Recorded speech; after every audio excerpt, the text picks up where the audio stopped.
Ep55z. The solution is to count the entire life cycle of greenhouse gas emissions, with no loopholes. National greenhouse gas standards are just one way to calculate and reduce emissions from biomass. Greenhouse Gas Protocol, a framework to measure emissions in both the public and private sectors, which many companies directly or indirectly refer to when calculating their emissions, as another tool to help reveal the full climate impacts of burning forest biomass for energy. The protocol recommends the disclosure of biogenic, for example, smokestack, emissions. How to solve the problem of PM2.5 emissions above safe levels and PM2.5 emissions that are real, but are not counted in each nation's or area's paper tiger climate goals? Count biomass, wood, burning PM2.5 emissions, the same as fossil fuel PM2.5 emissions in each nation's or area's climate goals. In that way, count PM2.5 emissions at the stacks of biomass, wood, burning plants. End grandfathering in of biomass, wood, burning plants, which began earlier than the past few years. Macro problem solved.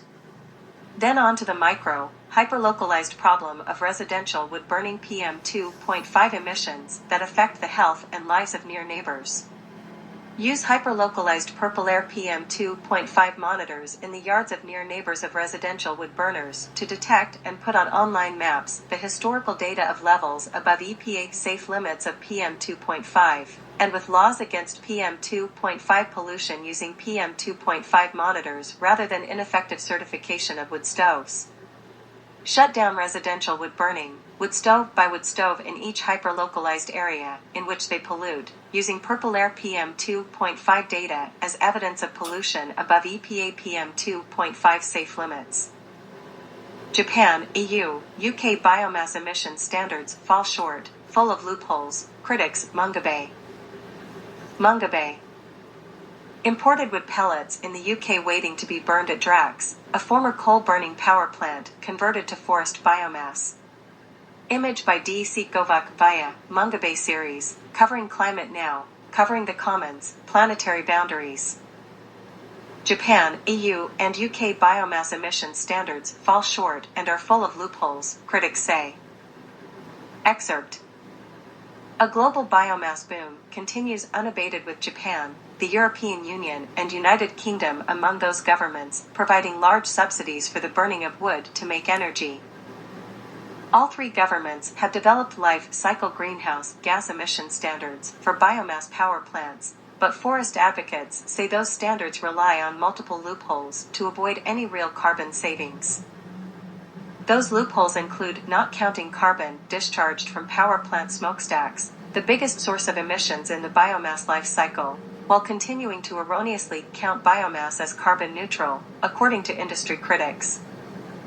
Another loophole grandfathers in existing biomass power plants, not requiring them to meet new greenhouse gas life cycle emission standards, and, in Japan's case, asking those plants to count but not reduce emissions. Starting this April, Japan will implement a new life cycle greenhouse gas emission standard for biomass power plants supported by its feed-in tariff subsidy for renewable energy. Designed to ensure that forest biomass usage actually reduces carbon emissions compared with fossil fuels, Japan's new standard is similar to those already implemented by fellow forest biomass users like the United Kingdom and European Union. However, forest advocates warn that all three standards contain major loopholes and therefore aren't doing enough to reduce emissions. They do not apply to biomass plants approved before a certain date, nor do they count the largest source of forest biomass emissions, the CO2 released when wood is burned. Although biomass power plant smokestack emissions are counted as zero under international carbon accounting rules, scientists have shown that forest biomass releases more carbon per unit of energy than that produced by coal. The life cycle greenhouse gas standards should more accurately be called partial life cycle standards, say forest advocates. In Japan, for example, wood pellets imported from Canada, Japan's second largest wood pellet supplier, release just 60 grams of CO2 equivalent per megajoule, GCO2/MJE, from production, harvesting, and shipping, but almost 450 g CO2/MJE across their whole life cycle, according to a document prepared by the Japanese nonprofit Biomass Industrial Society Network that was shared with Mungabe. The vast majority of emissions come when the wood pellets are burned. Despite this fact, nations continue counting biomass as a carbon-neutral fuel. A biomass plant in Okinawa Prefecture, Japan. Japan is implementing a partial life cycle greenhouse gas emission standard from April 2023 onward for biomass plants supported by its feed-in tariff renewable energy subsidy.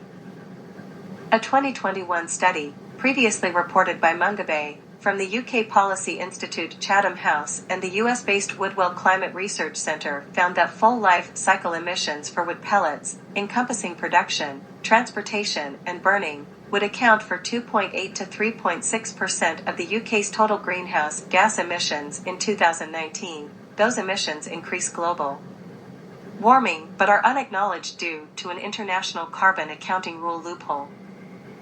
According to the same study, although energy-related emissions across the former EU 28 fell by 26% between 1990 and 2019, if emissions from biomass of all types are included, the reduction is just 15%. Although forest biomass does not account for the whole 11% discrepancy, the study illustrates the scale of biomass emissions, first and foremost at the smokestack.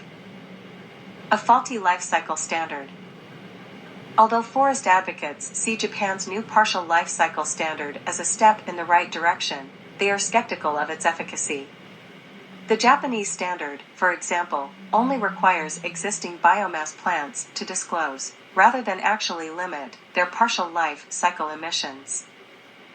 I think it's positive that Japan is looking into how to account for emissions from biomass.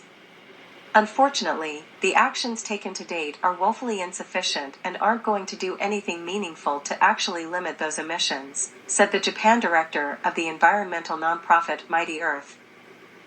Just counting or reporting is nice, but climate change doesn't care about your accounting, Smith added. The important thing is actually reducing emissions in the near term. Biomass burned to make energy can only truly be classified carbon neutral if measured in the long term, the decades it takes for a carbon-storing tree that is burned to be replaced by an adult tree. Disclosing partial life cycle emissions is better than nothing, because it will put some pressure on biomass users, said a member of the Japanese nonprofit Global Environmental Forum. But even that emission disclosure has a loophole. The biggest problem with biomass is that the smokestack emissions are counted as zero. This carbon accounting problem is not limited to Japan. Mary Booth, director of the Partnership for Policy Integrity, wrote in an email to Mungabe that the EU's biomass standard ignores the biggest source of emissions, the CO2 emitted by burning the fuel itself. The EU standard also falls short of what the biomass industry is already achieving, meaning the current rules won't drive further reductions in emissions from harvesting, processing, and shipping either.